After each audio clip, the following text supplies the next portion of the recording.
Welcome back to my YouTube channel. Morning ಇಂದ vlog start ಮಾಡ್ಕೊಂಡಿದ್ದೀನಿ. Already ready ಆಗ್ಬಿಟ್ಟು ಆಚೆ ಕೆಲಸ ಇದೆ ಅಂತ ಹೊರಟಿದ್ದೀನಿ. ಹೆಲ್ತ್ ಸರಿ ಇಲ್ಲ, ಹುಷಾರಿರ್ಲಿಲ್ಲ, ಹಾಸ್ಪಿಟಲ್ ತೋರಿಸಿದ್ದೆ. ಬ್ಲಡ್ ಟೆಸ್ಟ್ ಹಾಗೆ ಸ್ಕ್ಯಾನಿಂಗ್ ಅಂತ ಬರ್ತಿದ್ರು. ಹಾಗಾಗಿ ಸಲ ಅಲ್ಲೇನೆ ದಾಸರಳ್ಳಿಲಿ ಮಾಡಿಸ್ತಾ ಇದ್ವಿ. ಅವ್ರು ಈ ಸಲ ESL ಇದ್ರೆ ಮಾಡಿಸಿ, ಸುಮ್ಮನೆ ಅಮೌಂಟ್ ಎಲ್ಲ ಜಾಸ್ತಿ ಆಗುತ್ತೆ ಅಂತ ಡಾಕ್ಟರ್ ಹೇಳಿದ್ರು. ಹಾಗಾಗಿ ಮಲ್ಲೇಶ್ವರಂ ಅಲ್ಲಿರೋ KC ಜನರಲ್ ಹಾಸ್ಪಿಟಲ್ಗೆ ಅಂತ ಹೊರಟಿದ್ದೀನಿ. ಮಕ್ಳಿರೋದ್ರಿಂದ ಮನೇಲಿ ಬಿಟ್ಟು ಹೋಗಕ್ಕೆ ಯಾರು ನೋಡ್ಕೊಳಾರಿಲ್ಲ. ಹಾಗಾಗಿ ನಮ್ಮ ಅಮ್ಮ ಬಂದಿದ್ರು ಹಿಂದಿನ ದಿವಸ. ಹಾಗಾಗಿ ಇವತ್ತು ಹೊರಟಿದ್ದೀನಿ. ಹಾಗೆ ನನ್ನ ಮಗಳದು ಸುಕನ್ಯಾ ಸಮೃದ್ಧಿದು ಅಮೌಂಟ್ ಕಟ್ಬೇಕಿತ್ತು ಪೋಸ್ಟ್ ಆಫೀಸ್ ಅಲ್ಲಿ. ನಮ್ಮ ಮನೆಯಿಂದ ಒಂದು 15 ನಿಮಿಷ ವಾಕೇಬಲ್. ಅಲ್ಲಿಗೆ ಹೋಗ್ಬಿಟ್ಟು ಬರೋಣ ಅಂತ ಹೊರಟಿದ್ದೆ. ಅಲ್ಲಿ ಕ್ಲೋಸ್ ಇತ್ತು. ಬರ್ಬೇಕಾದ್ರೆ ನಾನು ಲಾಸ್ಟ್ ವರ್ಕ್ ಮಾಡ್ತಿದ್ದೆ ಆಫೀಸ್ ಇದು. ಇದು ಬಂದ್ಬಿಟ್ಟು ಮ್ಯಾನುಫ್ಯಾಕ್ಚರಿಂಗ್ ಕಂಪ್ನಿ. ಇವ್ರದ್ದೇನೆ 3 ಯೂನಿಟ್ ಇದೆ ಪಿಣ್ಣೆ ಇಂಡಸ್ಟ್ರಿಯಲ್ ಏರಿಯಾದಲ್ಲಿ. ಇದು ಸರ್ವಿಸ್ ಸೆಂಟರ್. ಇಲ್ಲಿ ನಾನು ವರ್ಕ್ ಮಾಡ್ತಿದ್ದೆ. ಹಾಗೆ ಹೋಗಿದ್ದೆ, ಕಾಫಿ ಕುಡ್ಕೊಂಡು ಬಿಸಿ ಬಿಸಿ ಹೂವು ಕೊಟ್ಟು ಮುಡ್ಕೊಂಡು ಬಂದೆ. ಹಾಗೆ ನನಗೆ ಹುಷಾರಿರ್ಲಿಲ್ವಲ್ಲ, ಅವತ್ತು ನನ್ನ ಮಗಳು ಮೊಬೈಲ್ ತಗೊಂಡು ವಿಡಿಯೋ ಮಾಡಿದ್ದಾಳೆ. ಸಿಕ್ಕಾಪಟ್ಟೆ ಹೊಟ್ಟೆ ನೋವು ಬರ್ತಿತ್ತು, ತಡ್ಕೊಳಕ್ಕೆ ಆಗ್ತಾ ಇರ್ಲಿಲ್ಲ. ಅವತ್ತೇನೆ ತೋರಿಸಿದೆ ಹಾಸ್ಪಿಟಲ್ಗೆ. ಇದಾಗಿ 3 ಡೇಸ್ಗೆ ನಾನು ಸ್ಕ್ಯಾನಿಂಗ್ ಹೊರಟಿರೋದು. ನಮ್ಮಮ್ಮ ಬಂದಿದ್ದಾರೆ. ಇವಾಗ ಹೊರಟ್ವಿ, ಬಸ್ ಸ್ಟ್ಯಾಂಡ್ ಹತ್ರ ಬಂದ್ವಿ. ಹಾಸ್ಪಿಟಲ್ಗೆ ಹೋಗಿ ಅಲ್ಲಿಂದ ಲಾಗ್ ಸ್ಟಾರ್ಟ್ ಮಾಡ್ತೀನಿ ಮತ್ತೆ. ನಾವು ಹಾಸ್ಪಿಟ್ಲಿಗೆ ಹೋದಾಗ್ಲೇ ಆಲ್ರೆಡಿ 1 ಗಂಟೆ ಆಗಿತ್ತು. ಊಟದ ಟೈಮ್ ಅಲ್ವಾ, ವೇಟ್ ಮಾಡಿದ್ವಿ. 1 to 2 o'clock ಊಟದ ಟೈಮು. 2:30ಗೆನೆ ಬರೋದು ಡಾಕ್ಟ್ರು. ಊಟಕ್ಕೆ ಹೋದ್ರೆ ನನ್ನ ಮಗಳಂತ ಅವ್ರಿಗೆ ಆಟದ ಗ್ರೌಂಡ್ ಆಗ್ಬಿಟ್ಟೈತೆ ಹಾಸ್ಪಿಟಲ್ ಎಲ್ಲ. ತೋರಿಸ್ದೆ. ಅವರು ಸ್ಕ್ಯಾನಿಂಗು ಗೌರ್ಮೆಂಟ್ ಹಾಸ್ಪಿಟ್ಲಲ್ಲಿ ಸ್ಕ್ಯಾನಿಂಗ್ ಅವತ್ತೇ ಮಾಡಲ್ವಂತೆ, ನಮಗೆ ಗೊತ್ತಿರಲಿಲ್ಲ. ಡೇಟ್ ಕೊಟ್ರು. ಮತ್ತೆ ಹೊಟ್ಟೆಲಿ ಇನ್ಸ್ಪೆಕ್ಷನ್ ಏನಾರ ಆಗಿದೆಯಾ ಅಂತದೆಲ್ಲ ಚೆಕ್ ಮಾಡಿದ್ರೆ ಏನೂ ಆಗಿಲ್ಲ. ಸ್ಕ್ಯಾನಿಂಗ್ ಮಾಡಿಸಿ ಏನಕ್ಕೆ ಅಂತ ಗೊತ್ತಾಗುತ್ತೆ ಅಂತ ಹೇಳಿದ್ರು. ಹಾಗಾಗಿ ಮುಗಿಸ್ಕೊಂಡು ಅಲ್ಲೇನ್ ತುಂಬಾ ಹೊತ್ತಾಗ್ಲಿಲ್ಲ. 4 ಗಂಟೆ ವರ್ಷಗಳೆಲ್ಲ ಮುಗೀತು. ನೀವು ಏನಾದ್ರು ಬೆಂಗಳೂರಲ್ಲಿ ಇದ್ದು ಫ್ರೀಯಾಗಿ ಸ್ಕ್ಯಾನಿಂಗ್ ಏನಾದ್ರು ಎಲ್ಲಿ ಅಂತ ಗೊತ್ತಿಲ್ಲ ಅಂದ್ರೆ ಹೋಗಿ KC ಜನರಲ್ ಹಾಸ್ಪಿಟಲ್ಗೆ. ಚೆನ್ನಾಗಿದೆ ಹಾಸ್ಪಿಟಲ್ ಒಳಗಡೆ ನೀಟ್ನೆಸ್ ಎಲ್ಲ. ನಮ್ಗಂದ್ರೆ ಅವತ್ತೇ ಮಾಡ್ತಾರೆ ಅಂತ ಅನ್ಕೊಂಡಿದ್ವಿ. ಅದೊಂದು ವೆಯ್ಟ್ ಮಾಡ್ಬೇಕು 1 ವಾರ. ಇವಾಗ ನೆಕ್ಸ್ಟ್ 1 ವೀಕಿಗೆ ಡೇಟ್ ಕೊಟ್ಟಿದ್ದಾರೆ. ನನ್ನ ಮಕ್ಳನ್ನ ಹಿಡಿಯೋದೇ ಒಂದು ಕಂಟ್ರೋಲ್. ಒಬ್ಬೊಬ್ರಿಗೆಲ್ಲ ಆಗಲ್ಲ. ನಮ್ಮಮ್ಮ ಇಟ್ಕೊಂತಿದ್ರು. ಒಬ್ರು ಇರ್ಬೇಕು. ನಮ್ಮಮ್ಮ ಬೆಳಿಗ್ಗೆನೆ ದೇವಸ್ಥಾನಕ್ಕೆ ಹೋಗೋಣ ಹಂಗೇನೆ ಅಂತ ಹೇಳಿದ್ರು. ಮಲ್ಲೇಶ್ವರಂಲಿ ತುಂಬಾ ಒಳ್ಳೆ ದೇವಸ್ಥಾನ ಇದೆ. ನೋಡೋಣ ಅಂದ್ರೆ ಪೀಸ್ಫುಲ್ ಆಗಿ ಚೆನ್ನಾಗಿರುತ್ತೆ ಅನ್ಕೊಂಡು ಅಮ್ಮಗೂ ತೋರ್ಸ್ದಂಗ ಆಗುತ್ತೆ ಅಂತ ಹೊರಟ್ವಿ. ಆದ್ರೆ ಜೋರ್ ಮಳೆ. ಹಾಸ್ಪಿಟಲ್ ಇಂದ ಸ್ವಲ್ಪ ಮುಂದೆ ನಡ್ಕೊಂಡ್ ಬರ್ತಿದ್ವಿ, ಮಳೆ ಸ್ಟಾರ್ಟ್ ಆಯ್ತು. ಅಲ್ಲೇ ಒಂದು ಹೋಟ್ಲ್ ಹತ್ರ ಕುತ್ಕೊಂಡಿದೀವಿ. ಹಾಗೆ ನಾನು ಊಟ ಮಾಡಿರ್ಲಿಲ್ಲ. ನನ್ನ ಮಕ್ಳೆಲ್ಲ ಮಧ್ಯಾಹ್ನ ಫ್ರೀ ಇತ್ತಲ್ವಾ, ಅವಾಗ್ಲೇ ಊಟ ಮಾಡಿದ್ರು. ಹಾಗಾಗಿ ನಾನು ಒಬ್ಳೆ ಊಟ ಮಾಡ್ಕೊಂಡೆ. ಮಳೆ ಅಂತೂ ಬಿಡ್ಲೇ ಇಲ್ಲ. ಒಂದು ½ an hour ಅಂತೂ ಇಲ್ಲೇ ವೇಟ್ ಮಾಡಿದ್ವಿ. ನನ್ನ ಮಕ್ಳಂತ ಅಲ್ಲೇ ಆಟ ಆಡ್ಕೊಂಡಿದ್ರು.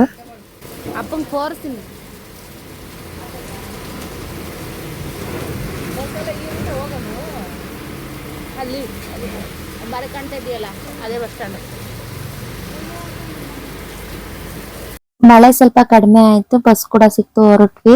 ಸೀಟ್ ಸಿಕ್ಕಿಲ್ಲ, ಫ್ರಂಟ್ ಅಲ್ಲೇ ನಿಂತಿದ್ದೆ. ಹಾಗೆ ಇದು ಬಂದ್ಬಿಟ್ಟು ಮಲ್ಲೇಶ್ವರಂ ಹೂವಿನ ಮಾರ್ಕೆಟ್. ನೋಡಿ, ಇಲ್ಲೆಲ್ಲ ಡೌನ್ ಇರೋದಕ್ಕೆ ನೀರೆಲ್ಲ ನಿಂತ್ಕೊಂಡಿದೆ ರೋಡ್ ಅಲ್ಲಿ. ಹಾಗೆ ಬೇಸಿಗೆಯಲ್ಲಿ ಮಳೆ ಬಂದ್ರೆ ಅಂತೂ ಫುಲ್ ಕೋಲ್ಡ್ ಆಗಿತ್ತು. ಶೆಕೆ ಒಂಥರ. ಮಳೆ ಬಂದಿದ್ ಚಂದ, ಬಟ್ ಆಚೆ ಇದ್ದಾಗ ಓಡಾಡೋದಿಕ್ ಕಷ್ಟ. ನಾ ಛತ್ರಿ ಕೂಡ ತಗೊಂಡ್ ಹೋಗಿರ್ಲಿಲ್ಲ. ಹಾಗಾಗಿ ದೇವಸ್ಥಾನಕ್ಕೆ ಹೋಗ್ಬೇಕು ಅಂತ ಅನ್ಕೊಂಡ್ ಬಂದಿದ್ವಿ, ಅದು ಕೂಡ ಆಗ್ಲಿಲ್ಲ. ನಮ್ಮ ಅಮ್ಮಗ ಸ್ವಲ್ಪ ಬೇಜಾರಾಯ್ತು. ಏನು ಮಾಡಂಗಿಲ್ಲ ಅನ್ಕೊಂಡು ಹೊರಟ್ವಿ. ಹೆಂಗು ಬಸ್ ಸಿಕ್ತಲ್ಲ ಇಮಿಡಿಯೇಟ್ ಅಂತ. ಇಲ್ಲಿಂದ ನಮ್ಮ ಮನೆಗೆ ಒಂದು ಅರ್ಧ ಗಂಟೆ ಅಷ್ಟೇನೆ. ರೋಡ್ ಸೈಡ್ ಅಲ್ಲಿ ಮರಗಳೆಲ್ಲ ಇದೆ. ನಾವು ಈ ಫುಟ್ಪಾತ್ ಅಲ್ಲಿ ನಡ್ಕೊಂಡು ಹೋದ್ರು ತಲೆ ಮೇಲೆ ಹನಿ ಎಲ್ಲ ಬೀಳ್ತಾ ಇರುತ್ತೆ. ನಮ್ಮ ಮಕ್ಳಿಗೆ ಮತ್ತೆ ಜ್ವರ ಶೀತ ಆದ್ರೆ ಅವ್ರನ್ನ ಸುಧಾರ್ಸಕ್ 1 ವಾರ. ಯಶವಂತಪುರಿಂದ ಮುಂದಕ್ಕೆ ಸ್ವಲ್ಪನೇ ಮಳೆನೇ ಇಲ್ಲ. ಫುಲ್ ಬಿಸ್ಲಿತ್ತು, ದನಿ ಕೂಡ ಇಲ್ಲ. ಅಯ್ಯೋ ಹೋಗಿದ್ರೆ ಆಗದು ಅಂತ ಅನಿಸ್ತಿತ್ತು. ಬಟ್ ಏನ್ ಮಾಡಂಗಿಲ್ಲ, ಮನೆಗ್ ಬಂದ್ವಿ.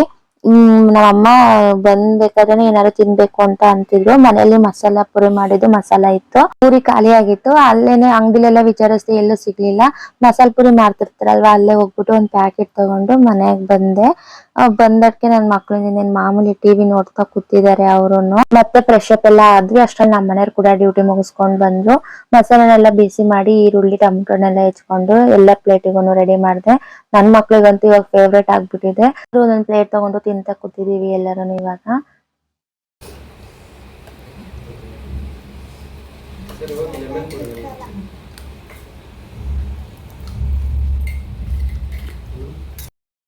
ಮಸಾಲ ಪುರಿನ ಸಿಂಪಲ್ ಆಗಿ ಮನೇಲೆ ಟೇಸ್ಟ್ ಮಾಡ್ಕೋಬಹುದು. ನಾನು ಕೂಡ ಮನೇಲಿ ಮಾಡಿದ್ದೇನೆ. ನಿಮ್ಗೂ ಬೇಕಾದ್ರೆ ರೆಸಿಪಿ ಇದೆ ನನ್ನ ಚಾನಲ್ ಅಲ್ಲಿ ಸಪರೇಟ್ ಆಗಿ, ಹೋಗಿ ನೋಡಿ. ಹಾಗೆ ನೈಟ್ ನಮ್ಮ ಅಮ್ಮ ರೊಟ್ಟಿ ಹಾಕಿದ್ರು. ನಮ್ಮ ಮನೆಯವರು ರೊಟ್ಟಿ ತಿಂತೀನಿ ಅಂದ್ರು. ನಮ್ಮ ಅಮ್ಮ ಬಂದ್ರೆ ಕಂಪಲ್ಸರಿ ರೊಟ್ಟಿ ಅಂತ ಹಾಕೊಡ್ತಾರೆ. ನಮ್ಮ ಮನೆಯವ್ರಿಗೂ ಕೂಡ ತುಂಬಾನೇ ಇಷ್ಟ. ಚಳಿಗೆ ಒಂಥರ ಚೆನ್ನಾಗಿತ್ತು. ನಮ್ಮನೆಯವ್ರು ತಿಂದು ಸ್ವಲ್ಪ ಆಚೆ ಹೋದ್ರು. ನನ್ ಮಗಳು ತುಪ್ಪದ ಬಟ್ಲಿಗೆ ಸ್ಪೂನ್ ಮತ್ತೆ ಏನೇನೋ ಹಾಕ್ತಿದ್ಲು, ಅದಕ್ಕೆ ಕಿತ್ತಿಡ್ತಿದಾರೆ ನಮ್ಮಮ್ಮ. ಮನೆ ಹತ್ರನು ಕೂಡ ತುಂಬಾ ಜೋರಾಗಿ ಮಳೆ ಬರ್ತಿತ್ತು. ಬೇಸಿಗೆಲ್ಲೂ ಕೂಡ ಮಳೆ ಬರೋದ್ರಿಂದ ಸ್ವಲ್ಪ ವೆದರ್ ತಣ್ಣಗಿದೆ, ಇಲ್ಲಾಂದ್ರೆ ಶೆಕೆ ಅಂತ ತಡ್ಕೊಳಕ್ಕೆ ಆಗಲ್ಲ, ಅಷ್ಟೊಂದು ಶೆಕೆ. ನಾನು ಕೂಡ ಊಟನೆಲ್ಲ ಮುಗಿಸ್ಕೊಂಡೆ. ರೊಟ್ಟಿ ಜೊತೆಗೆ ಕಾಯಿ ಚಟ್ನಿ ಹಾಗೆ ತುಪ್ಪ ತುಂಬಾನೇ ಚೆನ್ನಾಗಿತ್ತು ಕಾಂಬಿನೇಷನ್. ನನ್ ಮಕ್ಳು ನಮ್ಮಮ್ಮ ಎಲ್ಲ ತಿಂತ ಕೂತಿದ್ದಾರೆ. ನನ್ ಮಗಳು ನಾನ್ ಚಟ್ನಿ ಹಾಕ್ತೀನಿ ಅಂತ ಬಡಿಸ್ತಿದ್ಲು. ನಾವು ಕೂಡ ಊಟನೆಲ್ಲ ಮುಗಿಸ್ಕೊಂಡ್ ಕೂತಿದ್ವಿ. ಅಷ್ಟ್ರಲ್ಲಿ ನಮ್ಮನೆಯವ್ರು ಕೂಡ ಆಚೆ ಹೋಗಿದ್ರಲ್ಲ, ಬಂದ್ರು. ಹಾಗೆ ನಮ್ಮನೇಲಿ ಫ್ಯಾನ್ ಹಳೆದು ಯಾಕೋ ಆಫ್ನೇ ಆಗ್ತಾ ಇರ್ಲಿಲ್ಲ. ಶೆಕೆಗಂತೂ ನೈಟ್ ಎಲ್ಲ ಓಡ್ತಿತ್ತಲ್ಲ, ಮೋಟ್ರೇನೆ ಹೀಟ್ ಆಗ್ತಿತ್ತು, ಹಂಗಂಗೆ ಆಫ್ ಆಯ್ತು.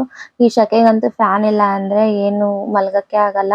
ಅದು ನಾವಿರೋದು ಟೆರೆಸ್ ಮೇಲೆ, ತುಂಬಾ ಹೀಟ್ ಆಗ್ತಿತ್ತು. ಹಾಗಾಗಿ ನಮ್ಮ ಮನೆಯವರು ಮೆಟ್ರೋದಲ್ಲಿ ಫ್ಯಾನ್ ತಗೊಂಡ್ಬಂದಿದ್ರು, ಅದನ್ನ ಫಿಟ್ ಮಾಡ್ತಾ ಇದಾರೆ ಇವಾಗ.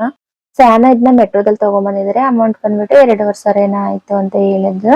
ಹಾಗೆ ಫ್ಯಾನ್ಗಳು ಮೇಲ್ಗಡೆ ರೂಫ್ ಕೂಡ ಫಿಕ್ಸ್ ಮಾಡಿದೀವಿ. ಬಟ್ ಅದು ಅಷ್ಟು ಗಾಳಿನೇ ಬರಲ್ಲ, ಸಿಕ್ಕಾಪಟ್ಟೆ ಶೆಕೆ, ಮಲಗಕ್ಕಂತೂ ಆಗಲ್ಲ. ಯಾಕಂದ್ರೆ ನಾವಿರೋದು ಟೆರೆಸ್ ಮೇಲೆ. ಫುಲ್ ನಮ್ದು ಲಾಸ್ಟ್ ಮನೆ ಆದ್ರಿಂದ ಫುಲ್ ಹೀಟ್ ಆಗಿರುತ್ತಲ್ಲ, ನೈಟ್ ಸಿಕ್ಕಾಪಟ್ಟೆ ಶೆಕೆ. ಆದ್ರೆ ಚಳಿಗಾಲದಲ್ಲಿ ಅಷ್ಟು ಚಳಿ ಅಂತ ಅನ್ಸಲ್ಲ, ಆ ತರ ಫೀಲ್ ಆಗುತ್ತೆ. ಫ್ಯಾನ್ ಅಂತೂ ಇಂತೂ ಎಲ್ಲ ಫಿಟ್ ಮಾಡಿ ಹಾಕಿದ್ರು, ಒಳ್ಳೆ ಗಾಳಿ ಬರ್ತಿತ್ತು. ಇದನ್ನೆಲ್ಲ ಫಿಟ್ ಮಾಡಿದ್ರು. ನಮ್ ಮನೆ ಹತ್ರ ಅಂತೂ ಇನ್ನು ಸಿಕ್ಕಾಪಟ್ಟೆ ಮಳೆ, ಗಾಳಿ ಮಳೆ, ಆಣಿಕಲ್ ಬೇರೆ ಬೀಳ್ತಾ ಇತ್ತು, ಅಷ್ಟು ಮಳೆ. ಮಧ್ಯದಲ್ಲಿ ಕರೆಂಟ್ ಕೂಡ ಹೋಯ್ತು, ಅಷ್ಟೊಂದ್ ಮಳೆ ಬರ್ತಿತ್ತು. ಮಳೆನೇ ನೋಡ್ಕೊಂಡ್ ನಿಂತಿದ್ದೆ, ತಣ್ಣಗ್ ಅನಿಸ್ತಿತ್ತು ಫೀಲ್. ಇವತ್ತಿನ ವಿಡಿಯೋ ಇದಾಗಿತ್ತು. ನಿಮ್ಗೆ ಈ ವಿಡಿಯೋ ಇಷ್ಟ ಆಗಿದ್ರೆ ಲೈಕ್ ಮಾಡಿ, ಸಬ್ಸ್ಕ್ರೈಬ್ ಆಗಿ, ಸಪೋರ್ಟ್ ಮಾಡಿ. ಮತ್ತೊಂದು ಹೊಸ ವಿಡಿಯೋದೊಂದಿಗೆ ಬರ್ತೇನೆ. ಧನ್ಯವಾದಗಳು. ಎಲ್ಲಿಗೂ ಹೋಗಲ್ಲ.